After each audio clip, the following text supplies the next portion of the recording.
We're not late. You're late. We're not late. We promise. we were all here. We were working on some technical difficulties, but we are all here. So if you're not here, you're late. Also, if you expect us to start right at 8, you have not been watching long enough. So no. 8:05 is right on time for us. Absolutely accurate. Guys, welcome on back. It is Tuesday night. We are United Front. My name, of course, is Seth Bidoff. Joining me this evening, we got the one, the only Jacob Terrell, and the phenomenal Christina. Glad to have you both back with us this week. Jacob, did you enjoy your week off last week? It was not a week off. Oh, sad story. I was at the range until 2:00 in the morning with 19 of my coworkers running through some scenarios and stuff like that. It was actually kind of fun though, because we got to do sim rounds.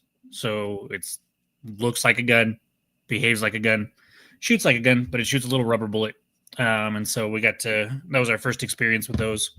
So that was kind of cool. But yeah, we were out there for quite a while, from about 5:30ish until 2:00 in the morning. Fun. Hopefully it's at least out in the middle of nowhere. No one can hear and think that something's happening. It was just outside of Red River is where we were for this one. So, ooh, that's a pretty part of the state.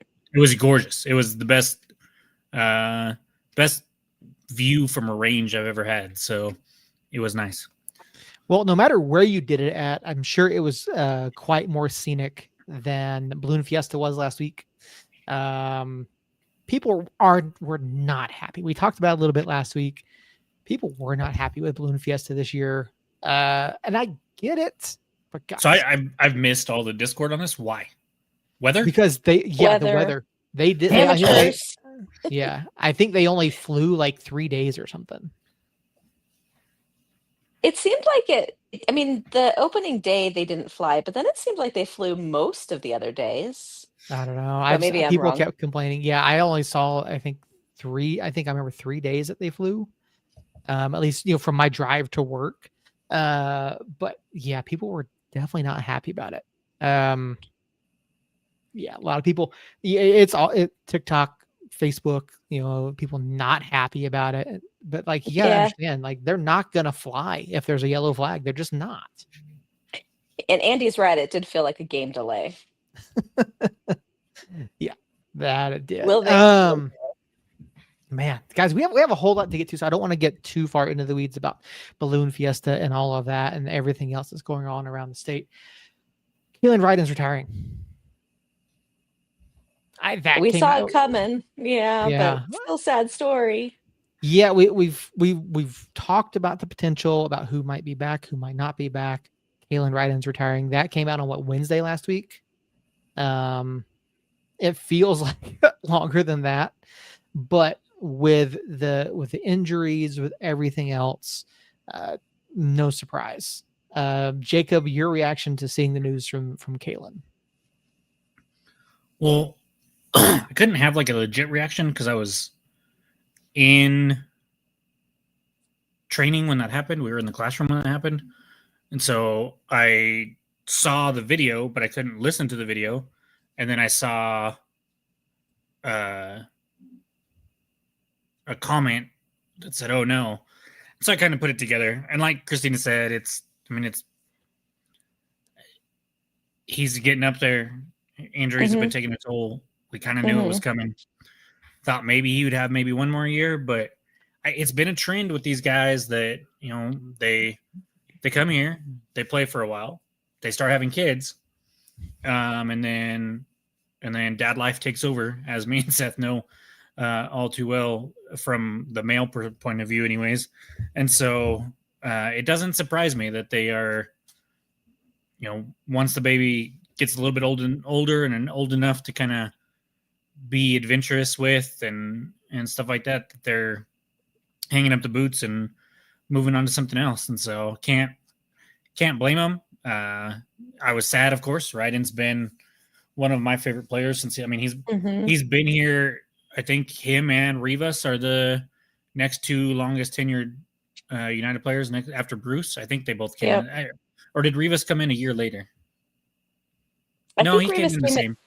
He came in the same, because Reno folded after the first year, and he came from Reno, and so yeah, him and Ryden came in 2020, right after the inaugural season, and have been with us ever since. And so it doesn't surprise me whatsoever. I'm happy for the times that we've had with him, and like he said in the video, I hope we can turn things around and bring a cup to Albuquerque before he retires this year. Mm-hmm. Yeah, I did see. I think he was on the radio today. And no, before the match, or he was on. I heard an interview. He was on Thursday as well. Yeah, and it was cool to just hear him talking about just wanting to support his wife and her professional endeavors. I would venture to guess, similar to Weehan, just it takes a village to raise children, and maybe them wanting to be closer to family. But he talked about wanting to do sports photography, so it's kind of cool to like learn what the players do afterwards, you know. And I've followed his photography pages for quite a while. I mean, I know he's been into it for a long time, and I wouldn't be surprised if we see him working for United in a photography sense. That'd be kind of cool. Mm-hmm. Sorry, is there an echo? I was I'm checking the Facebook video because I was told that people couldn't comment on it. Oh, okay. So I'm doing some troubleshooting. I'll mute myself just in case for now. No worries. Yeah, the news comes out. Kalen Ryden going to be retiring after the end of the season. He's been on Team Talk twice in the past week. He was also on today talking about the Orange County match, also talking about what's going to happen this weekend with Oakland and the final two matches of the season. So, yeah, a lot of great memories from Kalen. It's definitely going to be. I was thinking about the tifo that my mom and sister and I made for him. Yeah. Hopefully he ended up with that. Do you know what happened to that? I do not think he ended up with it. It was one of the fan supporters organized tifos. Mm-hmm. And I think we used some sort of like drop cloth that was not great, and they would hang it at the lab so often that it became pretty weather torn. Okay. So yeah, bummer. Yeah. But yeah, it obviously disappointing, and you'd like to see him go out on a high note. Obviously he has MLS Cup. You'd like to see him walk out with a USL championship as well. Hopefully we can do that. It's been a tough couple of seasons for Kalen. With the injuries, obviously it's been hard to get back on track. He came back this year, looked really good for a long time, looked really good, and then you get the broken collarbone, you get the hamstring. It's because I got a text from Joe last week prior to Kalen coming on, and Joe was like, "Hey, has he played?" I was like, "Well, I gave him a rundown of when he last played, and he'd been on the bench the prior 3 matches, hadn't played since he came off with a hamstring against Detroit City." So, yeah, I mean, obviously good to see him back this past weekend, and we'll get into that match here in a little bit. I don't know if you guys listened to the audio I sent you. We'll play it here in a little bit, but Kalen's sub at halftime was planned. So it wasn't an injury. It wasn't anything like that. It was a planned substitution. And I've got the audio queued up from Coach. We'll listen to that here in just a few minutes when we get into the match. But yeah, it's gonna be disappointing to see Kalen go. He's been really good for his entire tenure here at the club. He's obviously been the captain. He's been vocal on the back line, and it does leave some question as to, depending on the contract status of everybody else, who steps up into that leadership role next season.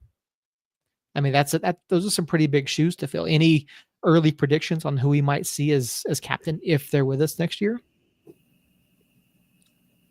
Well, if Maple sticks around, I would imagine he would continue his captainship.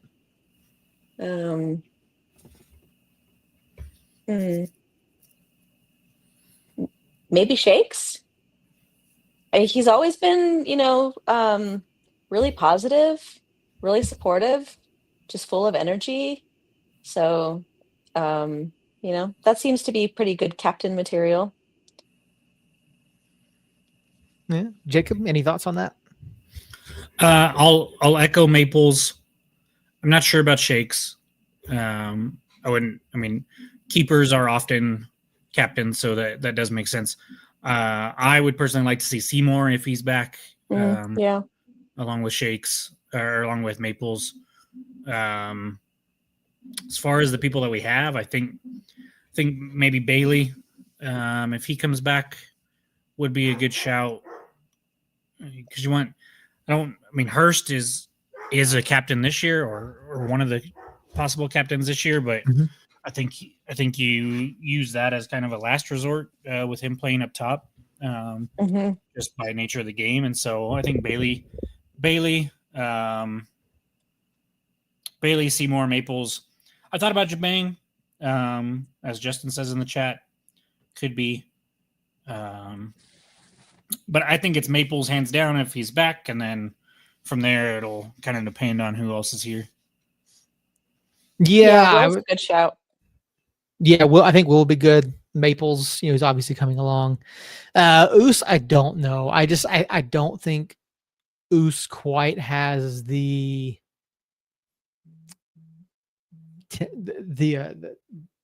centeredness. I think he's a little too far on the fiery side of things to be captain. So that's the only thing about Oos. But yeah, I could see either Will or Talon being that. And if he comes back, you could potentially see like Marlon Vargas, but again, maybe too much of a forward player. Because Vargas is obviously a guy who's stepped up and has been vocal in various different moments throughout the season. So I think that there's another potential there as well. But a lot of it's going to come down to who's back next year. Brucey, when healthy, could potentially be a captain as well. Now, again, you'd have to get quality playing minutes for that to be the case, I would think. But I mean, we've seen Brucey wear the armband at times. So, yep. I think those are all possibilities. But again, with our expectation that there's going to be a significant amount of turnover this offseason, there may be someone new that comes in next year. So, but I would like to see it be someone who's been with the club rather than someone coming in brand new. So, but yeah, so there's that. Obviously, we're going to wish the best of Kalen. We're going to hopefully, and we'll try our best to get him on at some point. We're still working on getting Brucey on. Brucey obviously just had a surgery recently, finally getting that done.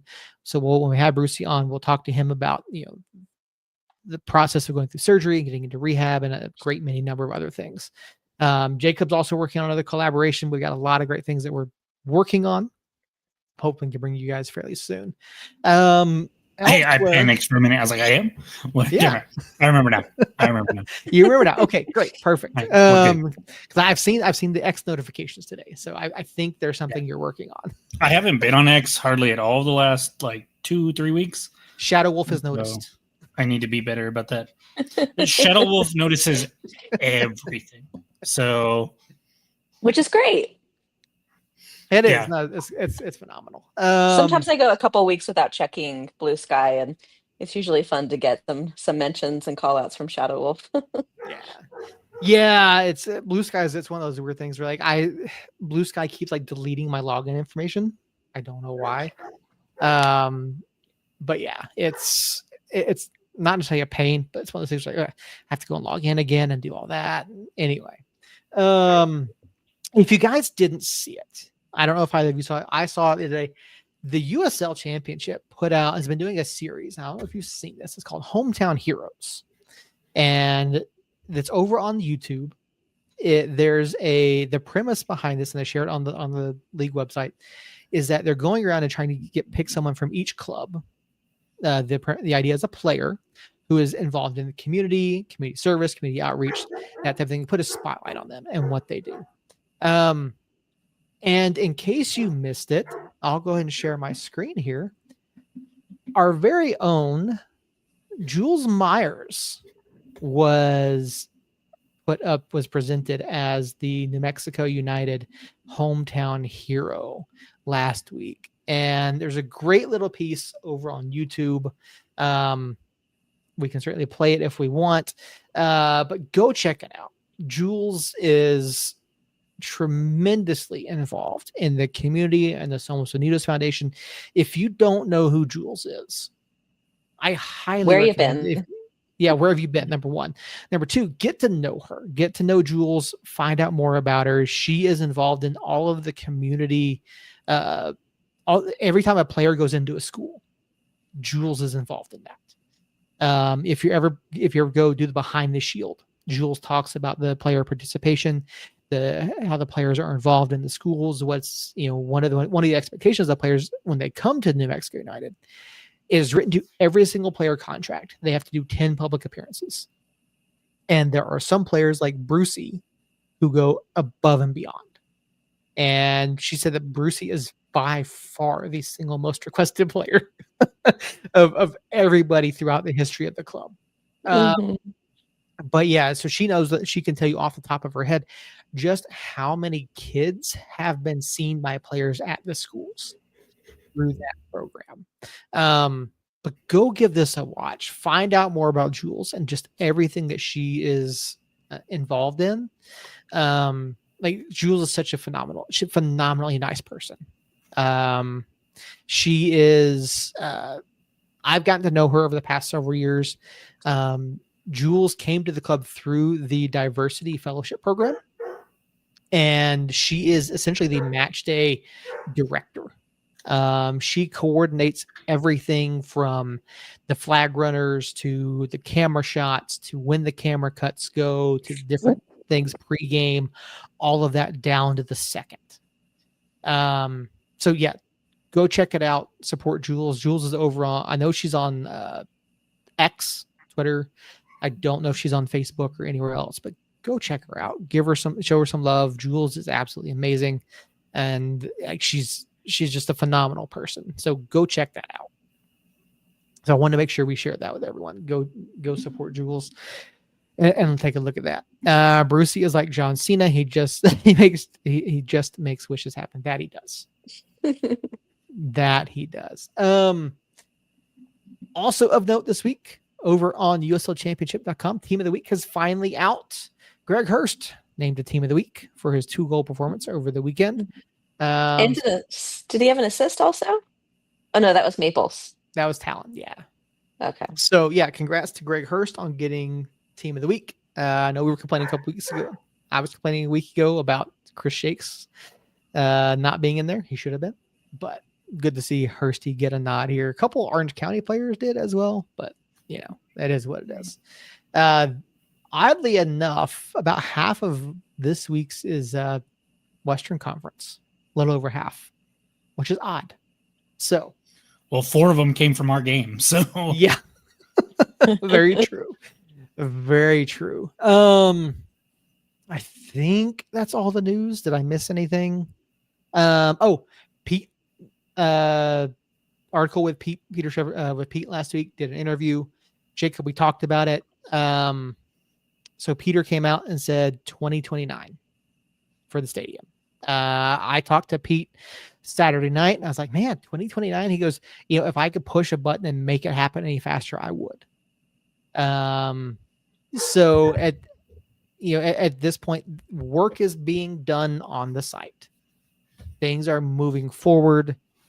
There's literally like 1 or 2 holdouts that are still trying to cause problems, and that's it. We'll get Pete on again at some point to talk stadium and where that's going. But Jacob, did you see that article? What was your reaction to hearing 2029? It is what it is. Did we not talk about it on the pod already? I know. Maybe we did. I don't know. Isn't that horse dead, Seth? Well, like I'll talk about it more if you want me to. I just feel like I feel like it was 2 weeks ago that we talked about it. Maybe I could be wrong. Everything's running together. Yeah, I feel like I've sat here and been like, I think it's we talked about it and then we didn't see Pete. Yeah, so maybe we talked. Because I definitely remember talking about like a modular stadium. and giving my thoughts on that, and it just being like, well, we need a home. Yeah, that'll be a home. And I thought the 2029 was in that same thing, but basically, it sucks that it's so far out, but as long as we're moving towards it, like we've waited 10 years or we've waited 7 years. Why not wait 10 years? Yep. There we go. Justin's comment. This is referring to a comment Pete made over on Facebook. Pete made a comment. Pete leaked that VAR is coming back. So, but that's all Pete said, is that VAR is coming back, or VAR is coming, I should say. Positives, negatives. I mean, I think it's an overall positive for the league, but I don't know what's going to. We don't know when or how much they're going to need to implement this. Mm-hmm. Well, I can't wait till we get it, and then they still get a call wrong in somebody's eyes, and then they bitch about VAR being pointless and that it just slows down the game, and that it's a waste of time. And then we'll do away with VAR, and then they'll bitch that we don't have VAR, and then we'll get VAR back, and then they'll miss a call, and they'll bitch that we have VAR and it wastes everybody's time. Yeah. And then we'll get VAR back. You can't make everybody happy. Yep, entirely true. I mean, I think VR as a whole is a good thing. I think it helps improve the quality of the product. I think it helps improve the quality of the referees. I mean, I don't see a downside to it. Christina, is there something that might potentially be a downside, or is it all a good thing? The only thing I can predict as a downside is making sure that all of the clubs are able to accommodate it and actually have it useful and effective. Yeah. I don't think it disrupts the game per se. I don't think it would disrupt the flow of the game. Sometimes there's been times where we've wished we had VAR. Mm-hmm. Yeah, I agree with Justin. When it helps United, great. Yeah. Otherwise, no, we don't want it. Yeah. Well, if you're Auburn, you certainly hate any sort of video review. So, that was a whole thing over the weekend. That was, referees in Auburn, Georgia Dame were horrendous. A couple other league announcements. USL Space Coast is coming. I thought maybe we're going to the moon. What is that? Is that a team? Yeah. USL announced Brevard County. USL Space Coast currently. So and I don't know. Where is that county? Brevard County, Florida. Oh, Florida. Yeah. Yep. So there's that. There's also Port St. Lucie. Oh, that's a fun one. That's been announced as well. So my hope is that, you've got Space Coast, you've got Port St. Lucie. I really hope with Port St. Lucie you get something pirate themed. Yeah, that'd be pretty cool. I mean, I would think they've got an anchor on their crest, so maybe not. All I hear when you say Space Coast is Space Ghost Coast to Coast. That's all I was thinking. Yeah. And if they did something with that, I'd be all in. Oh, that'd be phenomenal. Just do you know what I'm talking about or no? No, but I love the enthusiasm. It was on Cartoon Network. It was like adults, like the original Adult Swim cartoons, and so it was wild as little old 12-year-old me was watching it, but it was a good time. And if they, like I said, if they came back and did something with it, I'd be happy. Yeah, Justin, there have been several franchises announced in the past few weeks, but these two are the most recent ones. Good. Yeah, these are the most recent ones, and those who just stuck with me. So yeah, I would love to see something with Space Ghost. But yeah, all right. So there was a match on Saturday, Mexico United, Orange County. Was it Saturday? Saturday. It was Saturday. Yeah, Saturday. Yeah, because we got Saturday, Sunday, Friday. Yeah. So yeah, it's New Mexico United, Orange County SC over at the Lab on Saturday. First of 3 home matches to close out the season. Christina, you and I had a conversation last week in which we were both very adamant. We sure were. That the only thing we were confident about was Chris Shakes. Makes you wonder, right? Yeah. Is Coach Sanchez watching us? Did he want to be like, oh yeah, guys, oh yeah? It's entirely possible. I mean, I know for a long time we joked that the team was watching and listening to our lineup predictions every week and decided to just say, nah, forget all that. But yeah, Alex back in the team sheet. So I actually found this out a few minutes early. Because someone in the press box let it leak to behind the shield before the lineups came out. And me sitting in the press box when behind the shield is going on, I sometimes hear things. But yeah, so this came out and I texted you guys. We didn't break it.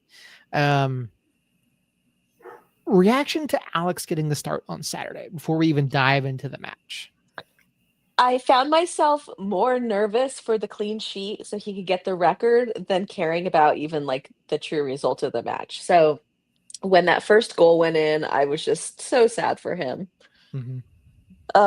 And then I knew all the naysayers were going to be like, see, he doesn't belong between the sticks. But I mean, at least he had a shot at it. Jacob? I'm naysayer there. So going into the match, I wasn't necessarily a naysayer. I just was confused. And chalked it up to what I always assume when something like this happens is that Shakes must have a knock or be under the weather or something of that nature. Because the way he's been playing, there's no tactical reason why that change would have happened. And so instead of like other people on Facebook thinking that Sanchez just doesn't know what the hell he's doing and that it was just a pure coach's decision, I go the opposite way and kind of go like, well, there must be something wrong with Shakes.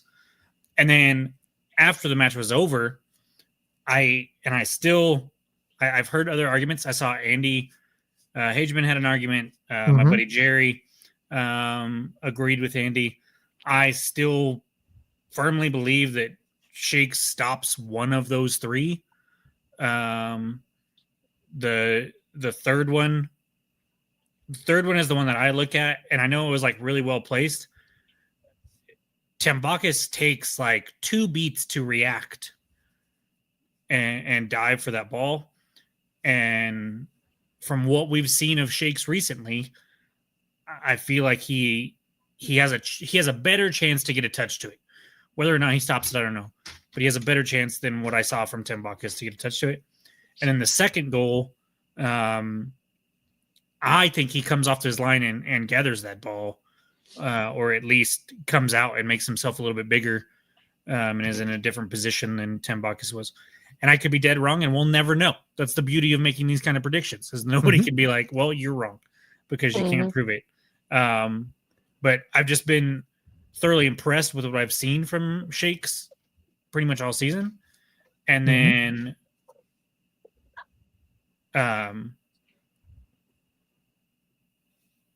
sorry, I was trying to read a comment while giving a point, and that's never a good idea, folks. But going into it, I was a little nervous, but thought, it's Tamby. We're in good hands. Last time he was out, we had a clean sheet. We'll be all right. There's an argument that 1, maybe 2 of those goals were offside. I personally don't think either of them are, but they're very, very close.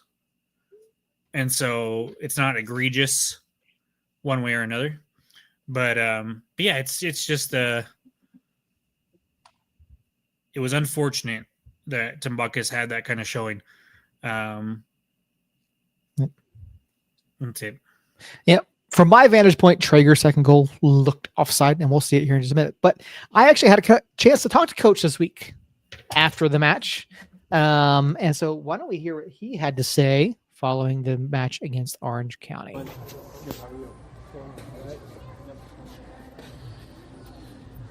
guys, head coach Dennis Sanchez. Let's get your initial thoughts on the match. A lot of ups and downs. I think my fear all week was that, there's a natural level of kind of letting your foot off the pedal when you clinch playoffs. I think, the message all week was we got to stay focused. We have an opportunity to secure more home playoff matches. We know what that does for our club. We know what that means for our chances of succeeding in playoffs. So for me, it was a missed opportunity. I hope that more than anything, it's a lesson. It's a wake-up call of again, doing everything that we need to do in order to be successful, and that's having our foundation. But I'd say, especially in the first half, in a lot of ways, we weren't ourselves. It was a lot of things that were not recognizable. Just the way we valued the ball, defensively, transition moments. There was a lack of control, which is something that we always want to try to achieve. So I love that we come back, but in the same breath, you go up 2-1, you're at home, that should be game, set, and match. So a lot of things that we can continue to learn from.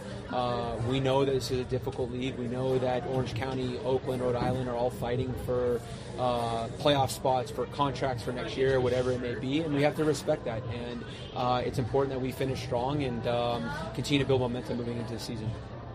A couple of notable changes to the lineup this week. Obviously, Zico Bailey on international duty, Gideon out suspended.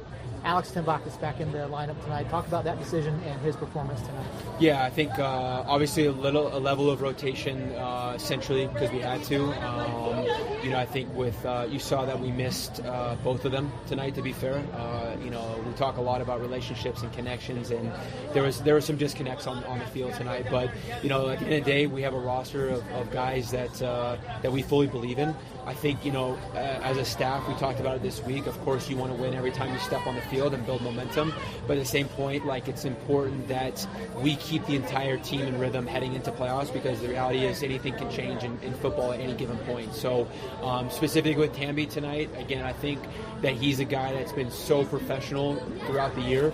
You want to find opportunities. For sure, there's in the back of my mind that, I would have loved for him to get the shutout record tonight. So, but more than anything, I feel like he deserved the game. And, I'll have to look back. I thought he made some pretty big saves for us tonight. So, two goalkeepers that we can depend on any moment for us to be successful. So, right there, listening to Coach's comments on Alex and putting him back in, we've kind of all landed on Shakes as the number one now. Does Coach's decision to start Alex here? I mean, obviously he mentions getting him in there, potentially trying to get the record. Felt he was deserving of a match here. Is it really the right decision? I understand wanting to help try to get him to record, right? But is right now really the time to do this? Especially when you're trying to maintain form going into the playoffs. I think if Shakes had a knock, or if there was some other reason, I don't think the coach would have been forthcoming about that. I think he's giving the political response. That's what I think. From Justin, all I hear is Coach still doesn't know which one to play. He iced a hot keeper. Jacob?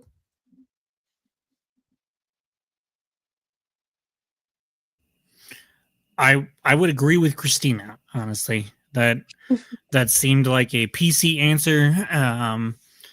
And I just can't I can't believe that with everything else that we've seen from Coach, and there's plenty of things that people have complained about, but us with, I wouldn't even say insider knowledge. I think it's knowledge that if you worked hard, you would find this knowledge out. But all the rotation that we've seen from the squad has basically been injury, international, suspension, something like that related. There's been a few little tweaks here and there, especially during the rough stretch, but something like this, when we're coming in with hot form, I just don't see him making that change with the way Shakes has been playing. And so I think there was something else going on. I know Shakes was on the sideline. I saw him. He wasn't necessarily off by himself like he was the last time Timbach has played, but he had to have a small knock, and there had to be some reason why he wasn't playing, in my opinion. And maybe me and Christina are wrong. Maybe it was just him getting that. If that was the case, yes, that is the wrong decision. That is,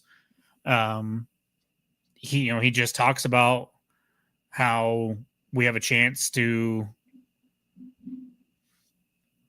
get another home playoff game and try to get that 2 seed, which we still have a chance at. Don't get me wrong, but I don't think you say that and believe that, and then make a change at one of the most key positions on the pitch. So, Jacob, I'm glad you brought up that 2 seed there. Andy over in chat's got a question. Can you help us understand what a higher league standing leads to a home game or any other advantages of finishing higher in the final standings? Now, we've talked a couple weeks ago about the potential to catch Sacramento. What is the importance of not only finishing in the top 4, but also potentially getting that number 2 seed? So the top 4 teams are going to be guaranteed one home playoff game, right? Because that first round, the one will play the 8, the one will host 2, 7, 3, 6, 4, 5. And the better seed that you have means you will be hosting. If we get that 2 seed, then no matter what happens, if we win that first game, we won't play the 1 seed because of the way the bracket will shape up. So we will be guaranteed to play a lower seed in that second game. And we will have a better chance of playing a home game in the third game if we get that far, because the only place that we would ever have to travel to is the 1 seed, which is going to be Tulsa. They locked that up this weekend. So if we can get that 2 seed, then whatever happens in the playoffs, unless we play Tulsa, we will be hosting that game at home. Period. Point blank. That is what it will be. Now, when you get to the cup final, it's different. That 2 seed also goes a long way if we make it that far as well. It does, because last year we found out, or last year they changed it to where they go by seeding. And so if we're the 2 seed in the East and we would play the 3 seed in the West, or if we're the 2 seed in the West and we play the 3 seed in the East, even if that East team has more points at the end of the regular season, we still get to host. Now, if it's the 2 and the 2, then the one with the most points would get to host. But if we get that 2 seed, we will guarantee ourselves at least 2 home matches if we keep winning. A decent possibility at a third if Tulsa gets knocked off. And then a slim, in my opinion, chance of hosting the cup final if we make it that far. So you want to root for that 2 seed. And right now we're tied on points with Sacramento. Sacramento does have a match in hand. But I don't know if you've noticed, Sacramento has not been getting results lately. And their schedule, while not like ridiculously hard, isn't exactly easy either. So I don't know. Battery just beat up on Colorado 5-0. Well, the Battery game, I think that one's a guaranteed loss. But then they have Miami in Sacramento, and they travel to Lexington. So we really need them to lose or at least drop points in 2 of those matches. A draw, and a win would add 5 points to their total. We can add up to 6 to our total. So they need to drop 4 points. Yeah. So we need them to at least draw multiple or draw and lose one. One loss doesn't do us any good. So that Charleston game, even if Charleston whoops up on them, that's still not quite enough to get us into that 2 seed if they were to win their other 2. And so I think there's a chance. I mean, Lexington is a tough team right now. We just played them recently. We were able to get a win, but they played us pretty tough. And they're going to Lexington, which is about as close to going to East as you can, or East Coast as you can, without going to East Coast. Yep. And then Miami. If Miami was away, I would feel a little bit better about them losing points there. But since Miami's coming all the way to Sacramento, I think that's going to be tough for Miami to get 3 points for sure, and honestly even just a point, especially if Sacramento has something to play for, because they will be wanting that 2 seed as well, because I think the last thing they want to do is have to travel here. In the middle of November. Yeah. if we were to match up with each other in the playoffs. So, Andy, I hope that answers your question. If you need a follow-up, just put it in the chat and we'll get to it. Yeah, absolutely. All right. You got something, Christina? Does Portillo still play for SAC? He's rostered there. He made an appearance, I think, in the USL Cup, Jägermeister Cup match. Okay. I don't think he came in last week.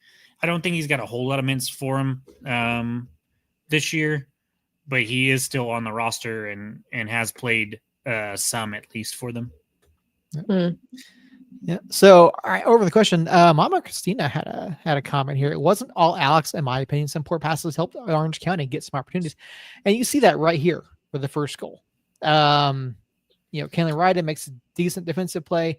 Can you back the that ball up forward? real Yeah, quick? absolutely. Sorry. And look how far out of position Kalen and Will are here. Well, so Kalen and Will are in the right position right there. It is Gloucester that gives up the offside. Or if Gloucester's in line with Kalen and Will, then they're offside by a mile. Yeah. But Gloucester falling back so far, he's the one that keeps him on, and that's where it's a problem.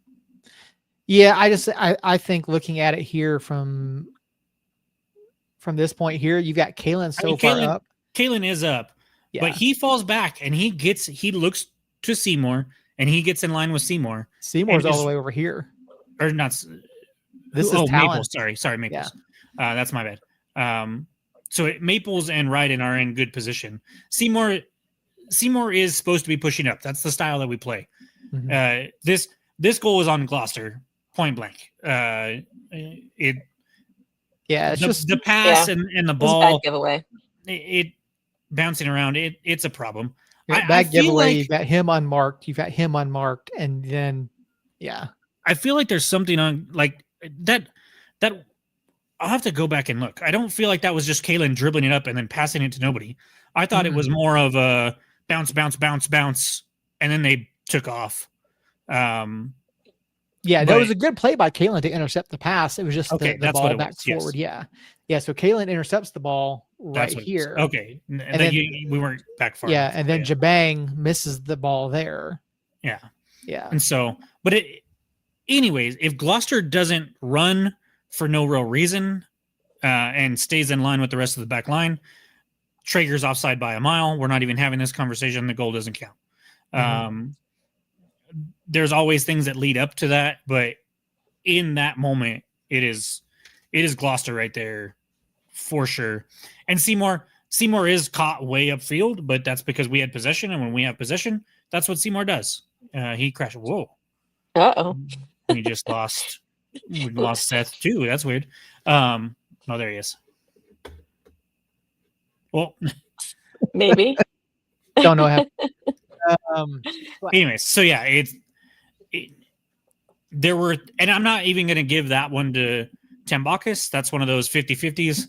Yeah. That we've seen Tambakis make those stops in the past. We've seen them several times. So I'm not going to say that one was on him necessarily. That was a comedy of errors that I wish Gloucester would have stayed in line with his fellow defenders, and then we're not having that conversation. Yeah, I mean, Alex makes the right decision, comes off his line, cuts down the angle pretty well. I think maybe he could have been. I mean, that's a hard spot to be in, right? You don't want to go Alex doesn't want to go too far to his right because then you leave the far side open, So like you try to cut down the angle as much as you can. In the face. Sorry. Yeah, that was rough. Boom. Yeah. I think the shot that Shakes took a few weeks back was worse than that, but that was bad one for Shakes. Yeah. They're both bad. The USL posted that again yesterday on their TikTok. The one of Shakes. Yeah, Shakes is one. Yeah. But yeah, so this here, I was not sure. Now again, from my vantage point, when this happened, so I'm gonna back it up again here. So Quelle's onside right here. Now watch the moment that the ball is struck. I believe that's Vargas. Yes, it's Vargas. I think he's off just a hair. Oof, that was a close one. VAR would come in handy there. So let's we're gonna pull up our own VAR system here. We're gonna back it up and run it in slow-mo. Zoom. Yeah, he's off by a step. He's off by a step. Dayon was clearly off. Yeah, Dayon. There's no argument there, but no, that was close. So from my angle in the press box, if you know what the press boxes are, at Stokes Park, like it's really tough to see. And you can see the AR telling that he wasn't. It was like a foot, but yeah, that was close. But good positioning by Akale. Great for him to be there. I think what the ref is telling him, because you can see Vargas saying it was touched, and Akale running over there, and I think they're arguing that it was touched. And in the moment, I was almost positive that the AR says it has to be deliberate, and so it can't just ricochet off of a defender. Yeah, the defender can't even like stick a foot out and get a touch on it. That still doesn't count. It has to be essentially a direct pass to somebody. Yeah. But it doesn't matter, because then the Scotsman comes up big after that. First goal in just over a month. It had been a hot minute. Yeah. And Christina, you and I were talking about last week, where are the goals coming from, right?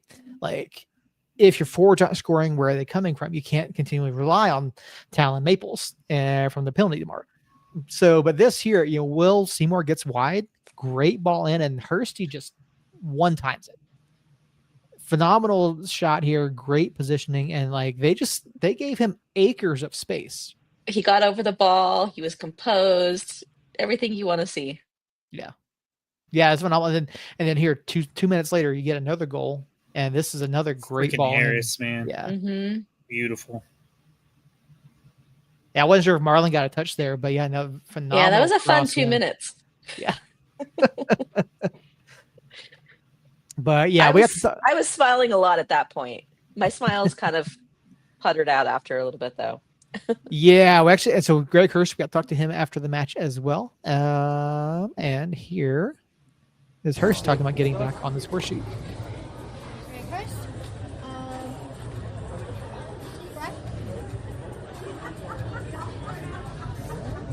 Greg, just talk a little bit about the result tonight and the energy from the guys. Frustrating. I think, obviously after clinching playoffs last week, it's natural that it takes a little bit of pressure off you, but obviously you want to keep pushing to get as many home playoff games as possible. So it's frustrating to come out and not get 3 points. We know from last year how important it is to go into the playoffs in a good run of form. So 2 drop points, I think, the way we look at it. It's not the end of the world, but we need to kind of pick it up next week and make sure that we're not getting too complacent and get after Oakland. Greg, you bagged the brace tonight. Just obviously talk about your performance and just how good it feels to kind of add a few more to the column for you. So yeah, I think it's not been frustrating since I came back from injury, because I feel like I've been able to play better and be able to move more freely and get involved in games more. But the goals were I felt like they were drying up for a little bit. So good to get back in the score sheet, and it's always nice to score more than one. So good to kind of lift the team again, get us back up. We just need to make sure we're doing better to stay ahead and kill games off. Obviously not the final result that you would have wanted, but 5 unbeaten in a row. You scored 3 goals tonight. Just talk about the momentum that you guys are just kind of playing with offensively right now. Yeah, I think the little spell we went through in the mid-season kind of gave us a kick up the backside a little bit, and we knew that going into the end of the year we had to make a real push for it and show that we're still the New Mexico that wants to compete and win. So yeah, I think the performances have been there. We're beating ourselves at times. I don't think teams are beating us, so that's a positive because that's something that we can fix. So there's definitely confidence there, and we're looking forward to getting back on it next week and making a real run.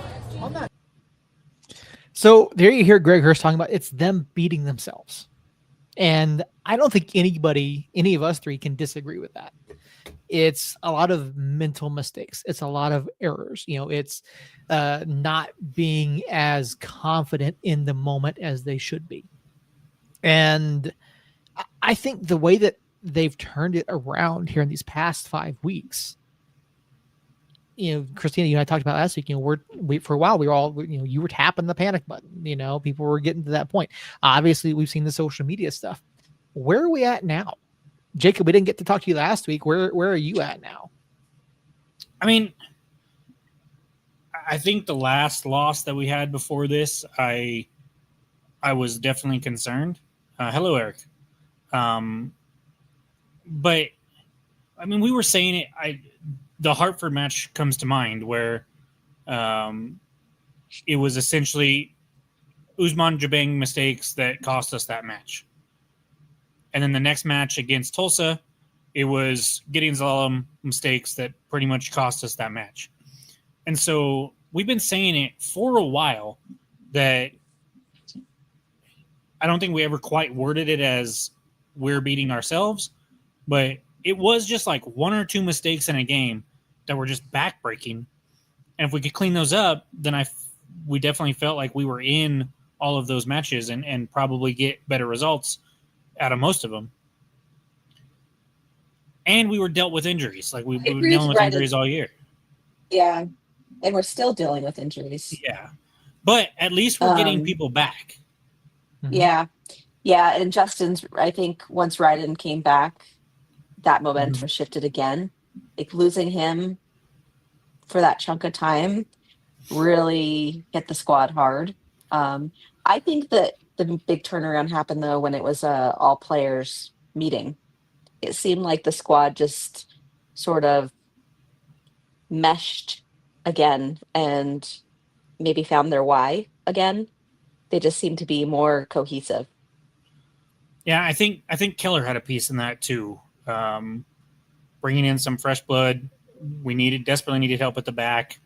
He comes in, provides a little bit of stability back there while Ryden is still getting healthy, 100% healthy. And then we finally started, and then the meeting happened and everything like that. And so I think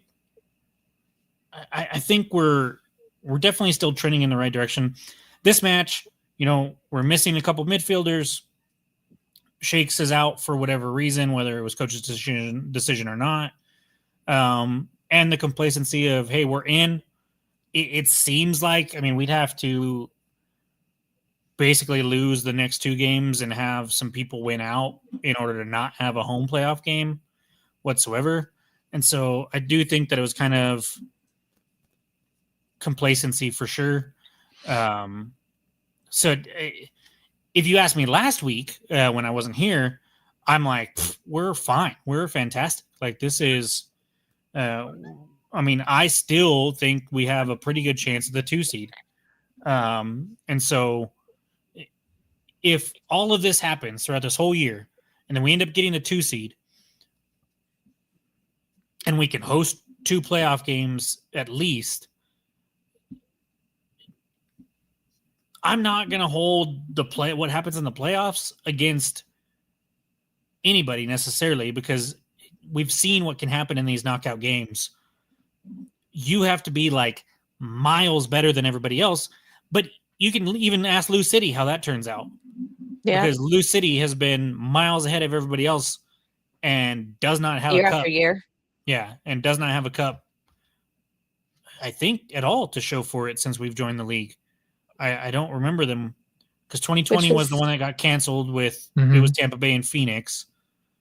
And then we won in 21, or the West won in 21. Last year's Colorado. Year before was Phoenix. And the year before that was San Antonio. And the year before that was Orange County.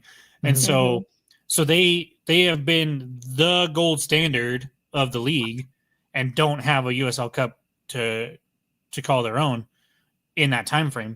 And so if we get to knockouts and we happen to lose a game, much like we did last year to Las Vegas, where we were the better team, they just bunkered in and then they were able to strike and knock us out.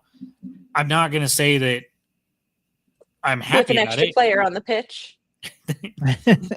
I'm not going to say that I'm happy about it. Yes, for sure they do, Justin. And that's what I want. I want a shield. I want sustained success over 30 games and a trophy to represent that. That's the one thing that I think the Premier League does right.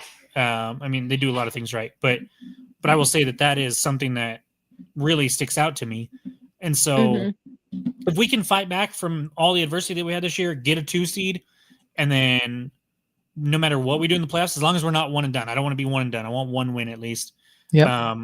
Then I can't say that it's a terrible result whatsoever. And so I'm still pretty happy where we're at. I want the 2 seed, but as long as we get the 3 seed, especially if Sacramento's the 2 seed, I think we still might host 2 playoff games because I don't think Sacramento is all that good.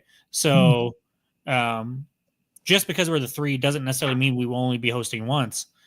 And so as long as we get that 2-3 seed and finish strong, I want to carry this momentum into the playoffs. That's what I really care about. And finishing strong, honestly, with the way our attack has been, even though this ended up 3-3, like I know what our defense can do. I'm not sold on our offense all the time. And so to see 3 goals, even in a draw, I'm excited about that. I'm excited for what that could mean going forward. I hope it means the gates are open. Yeah. And I we hope talk that about Hursty goes on a tear again. And I think that's possible because Hursty was lacking a lot of confidence. Remember, he had a couple of sitters that he has missed recently at the lab too. And so for him to see the ball go in the back of the net for the first time in so long, and not only once, but twice in that short of a time frame, I think he's got to have more confidence going into these final 2 matches. And then at home. Who knows what can happen there? US just beat Australia 2-1. I mean, we fall behind. Congrats to Haji Wright for a brace. Good for him. Weird headline just popped up on my phone. Sad. That could be anything. That worries sad me. Sad headline. Crash on I-85 in Georgia. The headline, the way this headline reads, 8 dead. Obviously terribly sad. Multiple cats injured after semi-truck collision. Cats? Multiple cats injured. I have so many questions. That's the headline that popped up on my phone just now. All I was doing was looking to see the US score. Here, US won. Haji Berry had a hat trick. Did I brace? Haji Wright had a hat trick. Yeah. Or a brace, a brace. Zico Bailey will be back next week. Gideon will be back next week. Where was Gideon? He was suspended. Oh, that's right. Okay. Yellow card accumulation. I still don't know where I stand on the U.S. men's national team, but here's Traeger's second goal here, and this was one that I was convinced he was off. It's really tight, and from my angle in the press box, I don't know how. I mean, yes, Traeger is left completely unaccounted for here. Yeah, and Alex all by himself. Yeah, Alex goes the right way. I think Alex might get a partial hand to it. But yeah, I don't know how you let anybody be that unaccounted for. I mean, we see it all the time. Go ahead, Christina. Yeah, I was just gonna gripe about the west side linesman. He was having a hard time keeping up with the players. I feel I was not trusting him catching those offside positions. He more often than not, he was not where he needed to be. Yeah, he was way behind the play on that one. Yeah, and that was consistently happening. Yeah, he's way behind the play. He was too slow to be in that position. No reason. Yeah, so as an AR, you're supposed to be in line with the last defender. Yeah, that's where you're supposed to be. So there's no reason, especially on a set piece like this, like he should not be that far behind the play. I don't think he's that far behind the play. I think he's in line with the last defender.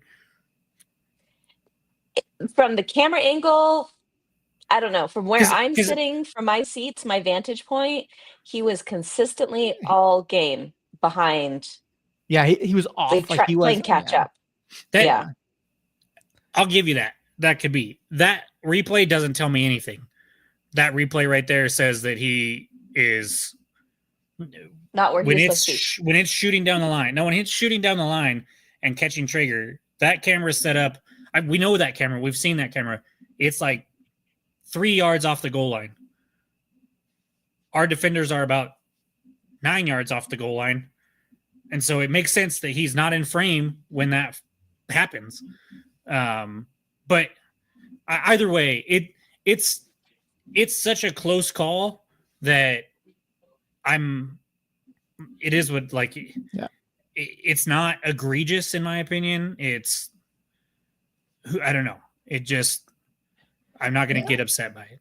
Yeah, and I don't like where this highlight picks up because it doesn't pick up the fact that there was a bad pass in the midfield. It just a bad pass. I think it was on Oos, if I remember correctly.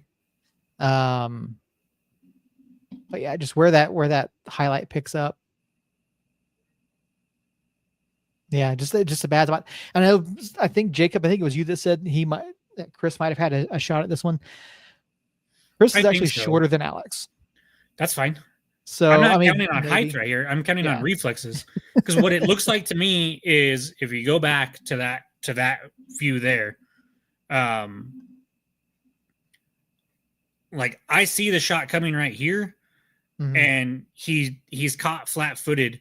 Yeah, he's a beat behind there. And takes a beat or two to jump. And so I'm not saying Chris is going to get to it. I just saw that he was a beat slow and thought, man, the way Shakes has been playing, I don't think he's a beat slow, whether he can get to it. Because Chris does have more hops than Tumbuckus. Chris is way more athletic than Tumbuckus. And so there's a chance, albeit a small chance, there's a better chance that Chris gets to that than Alex, in my opinion. But again, we'll never know. Yeah. So 5 first half goals, not something we typically see a lot of. No.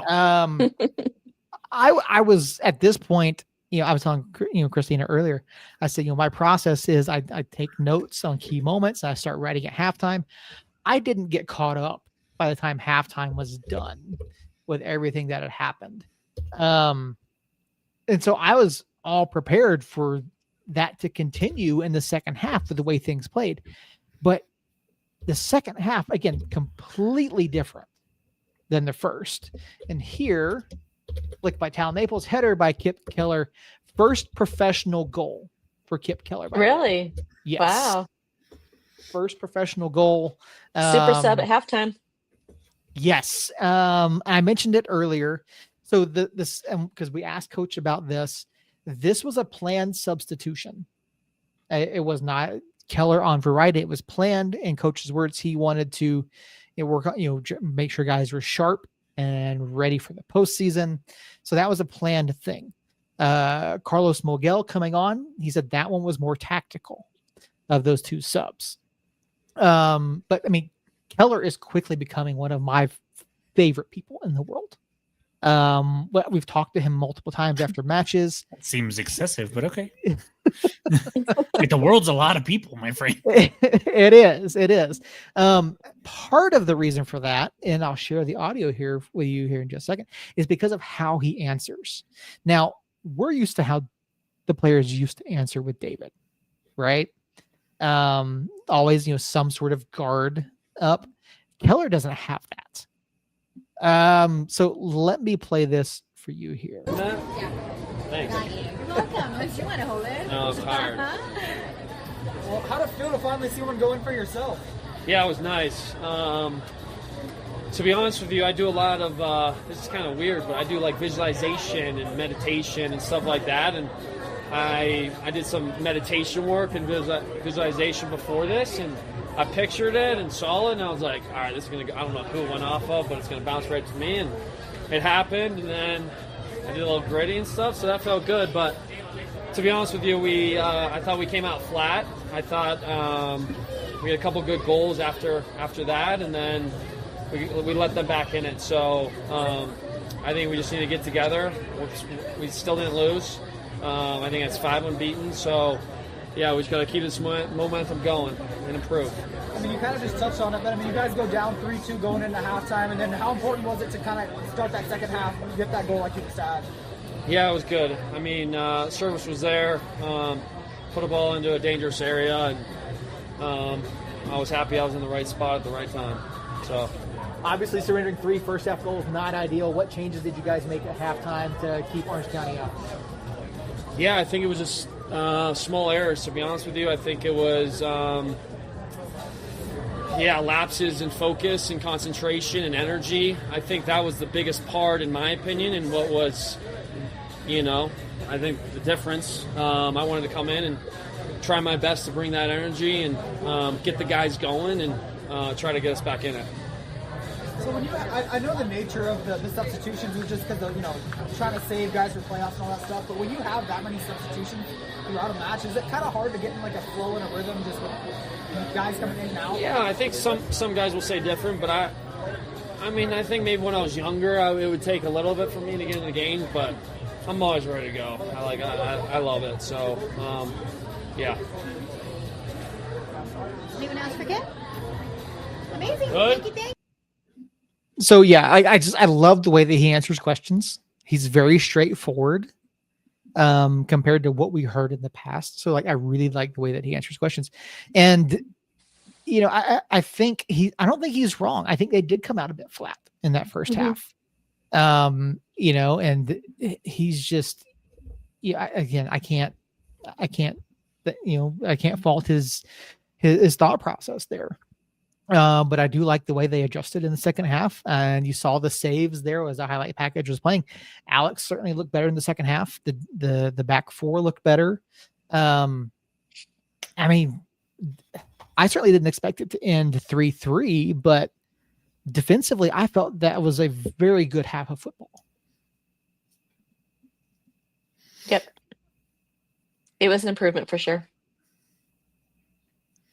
Yeah, Michael over in chat. I think Bayless was back on Sunday. Yes, that's the intent. Yeah, Zico should be back, only missing the one game. I don't. I'm referring to Justin's comment, not Michael's. I'm excited Bailey will be back. He played tonight. In the Philippines match tonight, he came on as a sub in the 77th minute. He did not play their last match before that. Mm-hmm. He was not even in the 18. So he was with them, but not in the 18. Played a little bit of time. So I expect him to be back. I imagine that may have been kind of like a, hey, we need him. Don't fuck him up. Mm-hmm. And so he comes on as a sub just for the one game, which he usually starts for them when he does go, or he at least starts one of the matches that he goes for. So, yeah, I expect him to be not only back Sunday, but back and fit and ready to play. So, yeah. So yeah, obviously Zico was missed, and Coach. We don't think we played the full clip, or at least the part where he talked about it. But he even admitted, he goes, yeah, it was bad. It was a mess, right? No, he said it. He said it okay. in the clip that he played. But yeah, obviously you have to make those changes. And I'm fairly certain there are people on Facebook that weren't happy with it. But when you don't recognize who's out for whatever reason, the guys have to come in. Zico obviously being gone, the midfield looked a mess in the first half. We had trouble controlling that middle third of the pitch, and it got better in the second half. But I think having Zico back, and even Gideon, who is doing better, I'm still not on like Space Kid's high of this guy, but like I'm not sure Space Kid is on Space Kid's high of this guy. Yeah, Space Kid keeps it real. Yeah, but yeah, so like obviously Zico coming back is going to be a good thing. Guys being healthy is going to be good. I did just look in the last two matches. In the two other matches this calendar year for the Philippines, he started both of those.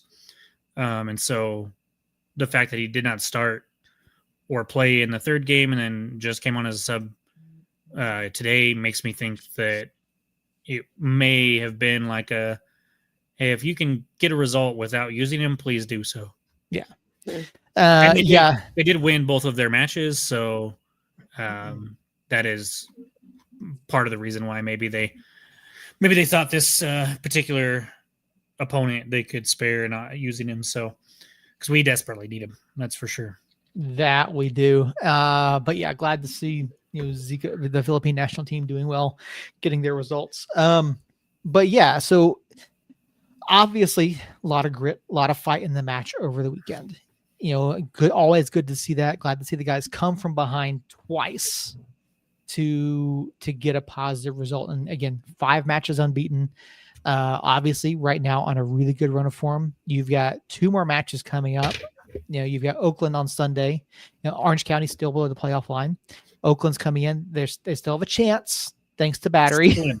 Super slim. They are all but eliminated. They basically, at this point, Colorado has to lose out, Orange County has to lose out, and Oakland has to win out for Oakland to get in. Same thing for Monterey Bay. And Orange County has 3 matches that they have to lose. Yes. So they are not mathematically eliminated, but I think spiritually they might be eliminated. Yeah, if Colorado had gotten a draw on Monday, it would have been done. Yeah, they would have been eliminated. But yeah, so coming down to the last few matches, obviously Oakland is on the precipice of being out mathematically. What do we have to do to keep this form? Obviously, we've got guys coming back. We've got guys that are getting healthy. Who do we see in goal? I mean, obviously, again, I'm not going to put it on Alex. I mean, because there were problems controlling the pitch, particularly from the middle third back, especially in the first half. What do we see in terms of rotation? Who do we see but in goal? What do we see from this team on Sunday, Saturday? I think we see a similar lineup that we saw. What was the Colorado Springs? I think Shakes will be back in goal. Bailey will be back, so he'll be starting. I don't know about if it'll be Kip starting or Kaylin. Probably Kip, yeah.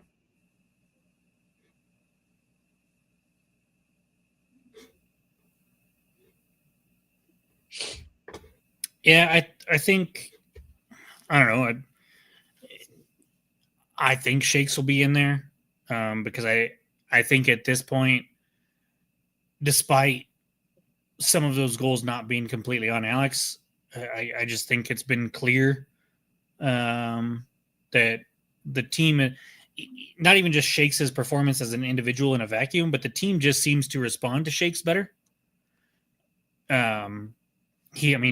We've talked about it before, but attitude-wise, completely different than Alex.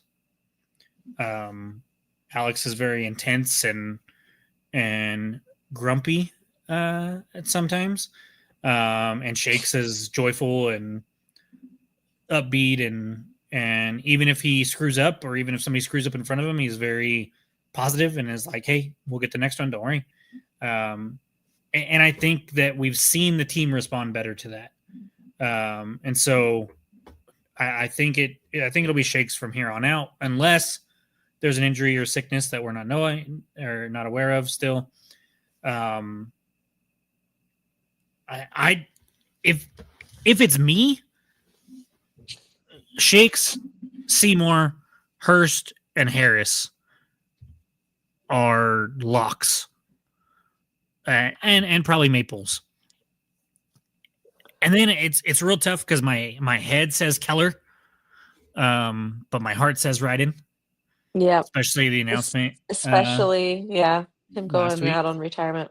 And so it's tough there. Gloucester on the left, Bailey for sure. Akale has been better. Akale, I think he got benched, and I think he reflected, and I think he came back thinking, okay, I know what I need to do better. I have a teammate. I have teammates. I need to use teammates. I can't be dribbling into 5 guys, and I need to trust my teammates. And he has looked a lot better. So I think Akale, Harris, Hurst up top, backline of Gloucester, Maples, unknown, and Seymour, and then Shakes in the net, and then the midfield, Bailey, and who knows. Vargas has looked.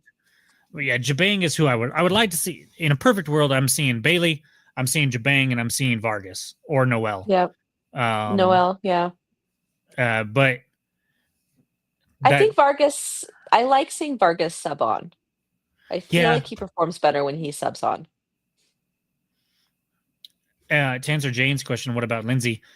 Seymour greater than Lindsay, in my opinion.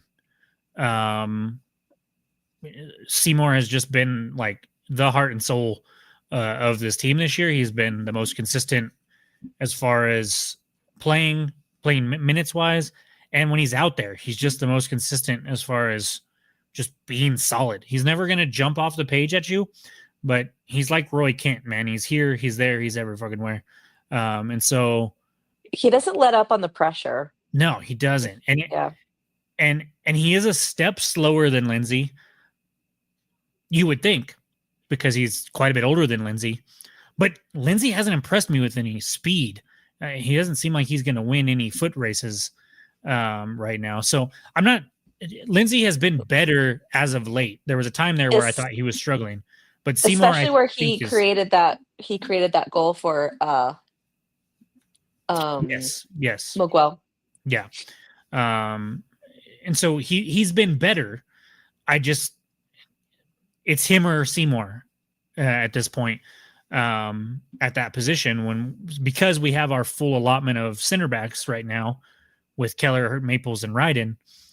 We don't have anywhere to put Seymour there because he's not going to play center back over those three. And so unless he comes in, maybe you could maybe make an argument for Lindsay over Gloucester, but I think Lindsay's better on the right. And so I'm having Gloucester and Seymour as my right and left back, and I think that's the route to go. But that's just what I want to see. Who I think we'll see, I have no clue. Between unknown injuries and just not being in coach's head or not being at practice, it's hard to tell. But there's several lineups that's my preferred A1 lineup. I would be okay with a couple of differences there. I'd be okay with Ryden or Keller. I'd be okay with Ryden and Keller and not Maples. As crazy as that sounds, I wouldn't be thrilled about it, but I'd be okay with it. I'd be okay with Lindsay instead of Seymour to an extent. I'd be okay with Lindsay instead of Gloucester. I'd be okay with Zelalem over Jabang if Zalalem's having a good day. I'd be okay with that. I still like Jabang. I still think he brings more energy than Zelalem does. And Zelalem and Rivas are kind of cut from the same cloth.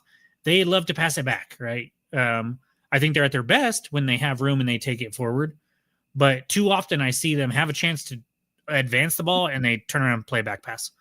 And Jabang is like, fuck this, we're going forward, guys. And so it can get us in trouble. He has cost us. So has Zelalem, though. And so it's kind of 6 in one, half a dozen in the other when it comes to those two, in my opinion. What I don't want to see is Zelalem and Rivas out there at the same time. I'm okay with either of them in there, just only one of them because they're too similar, in my opinion. Yeah, I don't disagree with that at all. Sergio just hasn't been the same. And honestly, I think Sergio is going to be gone after the season. But I think Sergio retires after the season because he flat out told me that if he didn't make the club as a trialist this offseason, that he was going to retire. And so he's dealt with some injuries this year again. Yeah. And so I think unless another club comes in and offers him a little bit to come and play for them and it's somewhere that he wants to go, I think he retires. Yeah, he almost doesn't have the passion for it anymore. You see it in the play, right? Zelalem, the issue with Zelalem is the inconsistency. That's the issue with him. And I feel like he lacks confidence. And it just makes him so hesitant. Harry, what's going on, buddy? We tried our best. Harry, San Antonio needs to knock El Paso down a couple notches. Mm-hmm. Come on, Harry. There you go. Christina's spitting facts over here. But no, look, I would love to see Alex get the record. I think it'll be phenomenal to see him get it in the Black Hill. But as long as Chris is healthy, you have to start him. You Agreed. have to. I think that's our best chance at winning. I was doing some quick math here. In his starts this season, Chris Shakes has 5 wins, 4 losses, and 3 draws. Alex, meanwhile, 8 wins, 6 losses, 2 draws. One of those losses for Alex is the match where he got his red card. I did not give that one to Shakes because he did not start it. So the number, and Christine and I talked about last week, the numbers between the two are very comparable. Alex has 6 clean sheets. Chris has 4. The number of goals conceded, Alex has played 17 matches, conceded 24. Chris has given up, I think it's 14 and 12. So the numbers are very, very similar between them. But with as good as Chris has been playing, I don't think you can go with unless he's hurt or sick. Or I think you have to start him. I would like to see. I think Sanchez does a bit of a platoon thing again, like he did this past week with Ryden and Keller. I think that's what happens. I think you start. I don't care which one you start, but one or the other alongside Maples. Lindsay's been fine, but I think Will's been outperforming him. And Gloucester, you can't take Gloucester out at this point. You can't. He's been too good. Dayon doesn't come out. Zico's back in, obviously. And I think you keep running out Hurst. At least give him 60 minutes every match between here and the playoffs. Yep. Help him try to stay in form. But yeah, I think that's what you got to do. And just we cannot afford to come out flat. You can't. Oakland's season is this close to being done. But, they've got Peter Wilson, that guy who scored 15 goals this year. Danny Trejo got on the board again last week. Yep. They're a team that can score. But I think the biggest thing for us is control the middle third. That's the big thing, because you can't do what you did this week and expect Oakland not to take advantage of it. So but yeah, Zico back is going to be huge. Midfield is I think is 100% better on Sunday. And, I at the lab, I think this is, again, there's confidence and you can hear it from the guys in their voice. You hear it from coach. And I think this is going to be just another step in the right direction. There's a pretty good chance that by the time we play on Sunday, Oakland will be eliminated. Entirely possible. Yeah. Colorado Springs plays Vegas in Colorado Springs on Saturday. They would just need 1 point from that match. Orange County plays Lou City. If they get a win there, that would eliminate Oakland as well. So really 2 chances, one not as likely.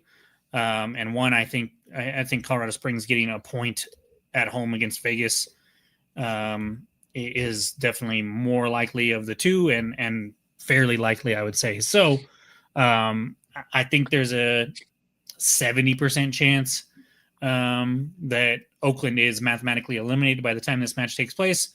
And we'll have to see that. That doesn't mean that they won't want to play spoiler. They do have a gentleman, Peter Wilson, who is going for the Golden Boot. He's 1 right now behind Cal Jennings. And so he would at least have that to play for possibly, which doesn't necessarily mean they want to win, but he would want to score. And that's what wins games, is scoring goals. So it's still going to be tough, but I think we come out and I think we saw the complacency against Orange County. We were able to fight back from that twice, like you mentioned, and get a result. And so I think we've put that complacency behind us and the fire is back again and we come out strong. All right. Score predictions. Sunday matinee. 2-1. Good guys. All right. Jacob? Go ahead, Seth. I'm thinking. I'm pulling an oldie but a goodie. 4-0. Nice. I like it. I like it. Yes, sir. I'll go 2-0. I'll kind of split the difference there.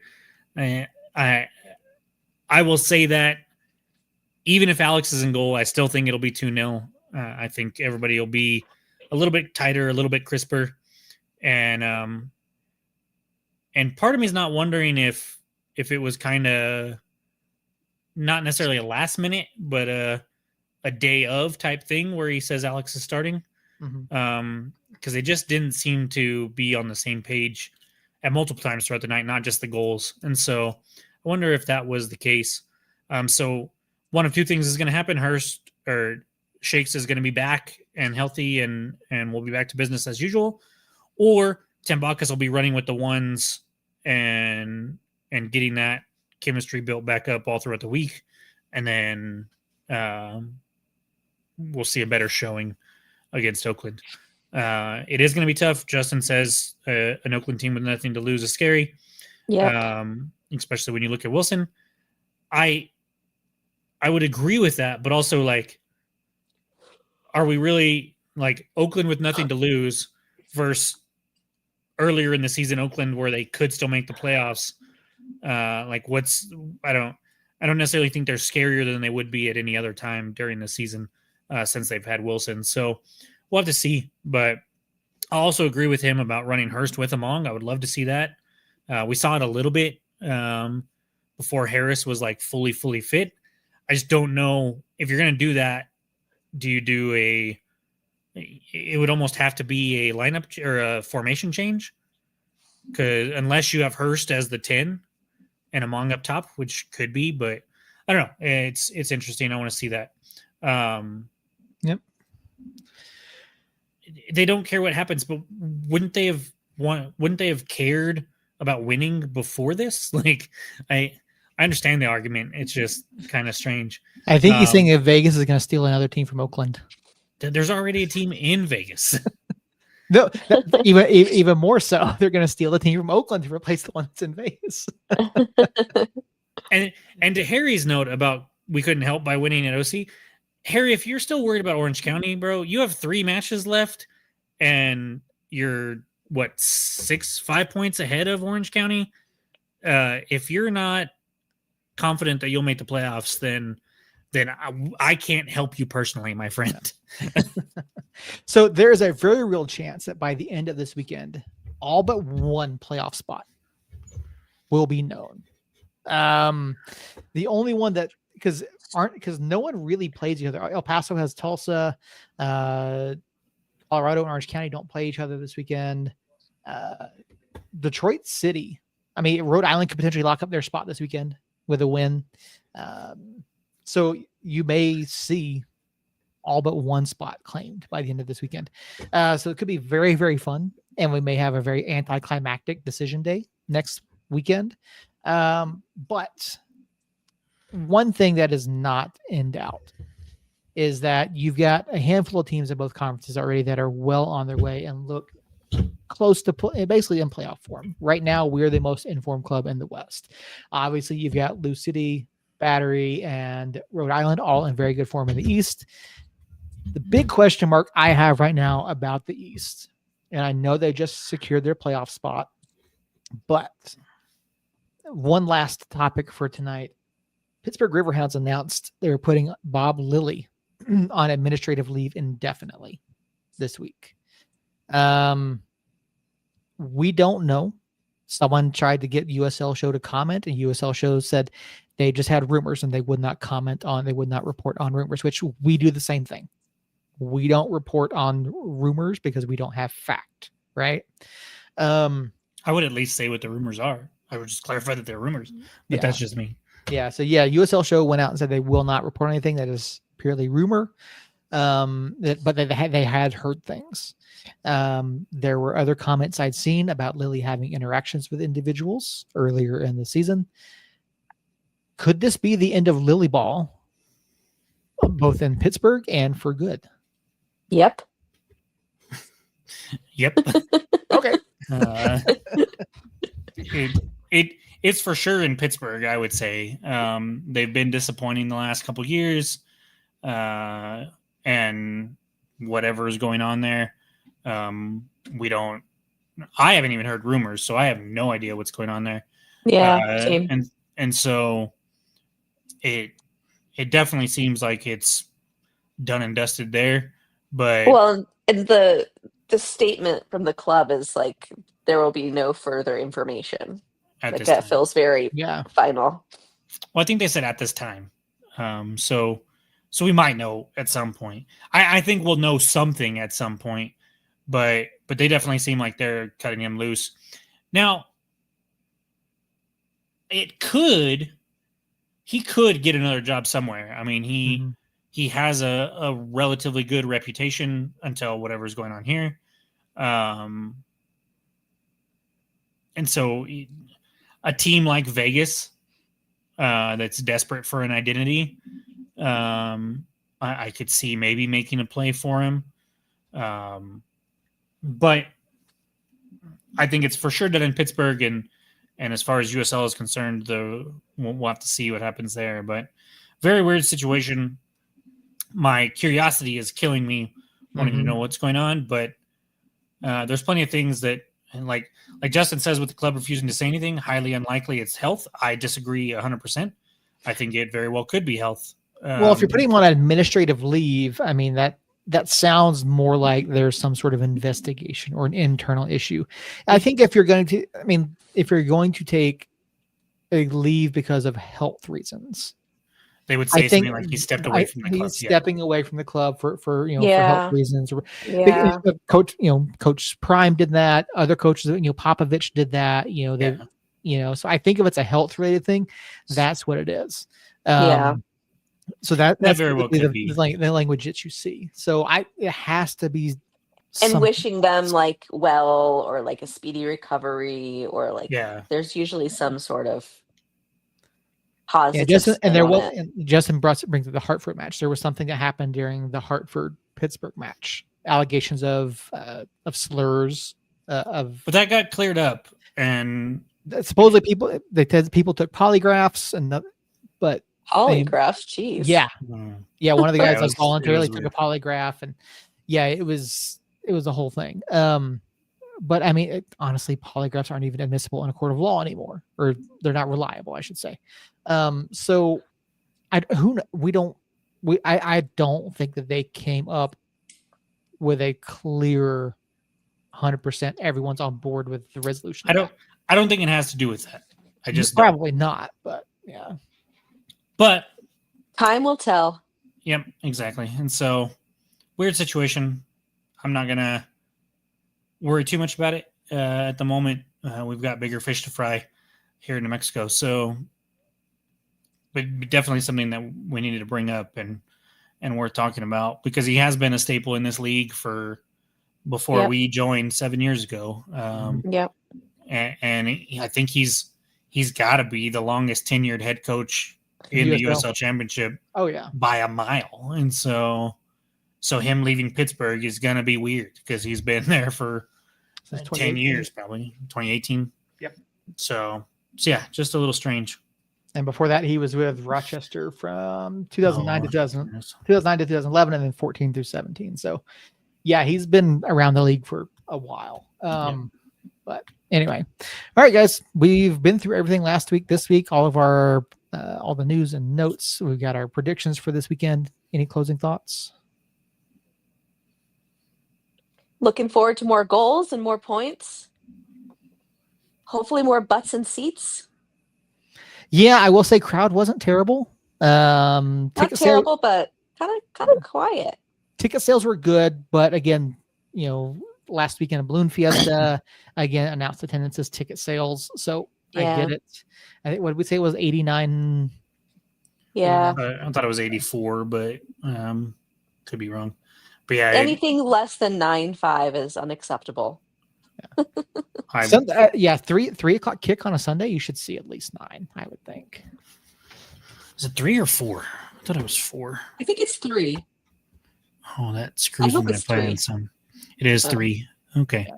It's going to Yeah. be interesting. Oh, by the way, I told you guys earlier, and I put it in the Discord, there will not be radio coverage of the match on Sunday. 1017 is opting to carry the Dallas Cowboys because they have the late game. Double boo. Yeah. So I was initially told a couple weeks ago that United will be carried through the end of the season. Obviously not the case here. So no radio coverage on Sunday. So you will have to tune into Tyler on ESPN Plus. And yes, it is on ESPN Plus. I don't know. I don't know who was with Tyler this last match. Former UNM Lobo player, Dallas something. Yeah, I don't remember her last name. I was less than thrilled. I'll put it that way. She's definitely green. Yeah, she's been on a few times, and a couple people have not been happy. And so those must have been matches that I was at because I didn't. This was the first time I really. She really stuck out to me. So, but yeah, it doesn't matter. Like Justin says, it doesn't matter. You should be at the lab to watch the match. I am not sure that I will be. 4:00 was doable. 3:00. We'll have to see. But hopefully everybody makes it out there. I don't have any closing thoughts. You got anything else, Seth? No, that's all that I have. Sweet. Well, everybody over in the chat, Justin, Josh was not in the chat. Where are you, Josh? Justin, Lane, geez, hold on. Okay. I'm gonna pull a killer real quick. I'm gonna meditate, visualize. Okay. Justin, Jane, it's Jane Lilly, and I combined that somehow into Lane. Justin, Jane, Mama Christina, aka Rosemary, Andy, Harry, who else? Eric said hello. Brad, of course. Brad, Michael. Cohen. Yeah, Michael Bencomo was in there. A lot of new face or rough. Myself and Christina. Yeah. A lot of new-ish faces, or at least not regulars. So I love to see that. Thank you guys for being over in the chat. If you watch this, I appreciate that. Please like it, get in the chat because it's always fun.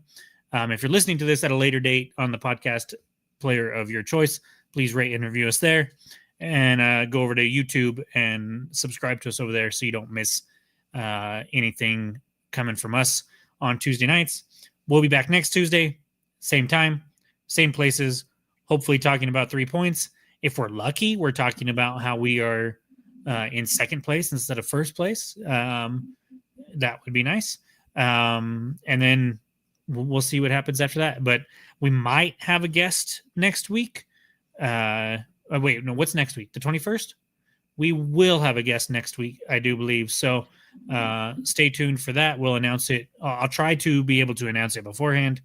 The stupid thing about so summertime is always busy for me here at the lake because we just have more people here. Fall is busy for me because there's nobody here and there's nobody at any of the parks really. So they're like, this is when we're going to do all our trainings. So you're going to do some online trainings. I will be sitting in front of my computer all week next week, basically doing law enforcement trainings and some other stuff. And so it's just a busy time not actually patrolling, which is kind of frustrating and honestly more exhausting. So I apologize for not being quite as active on social media from our accounts as I normally am. I hope to change that this weekend and this week. I will hopefully be at the match on Sunday. I'm pretty sure Seth and Christina both will be. So was that a no, Seth? No, I have my kids. Oh, okay. So Christina will be there. Oh, so if you see Christina, go say hi. If you see me, if I do happen to make it, come say hi. But other than that, we will be back on Tuesday night, like I said. And until then, we love y'all. Somos lindos. Be careful out there.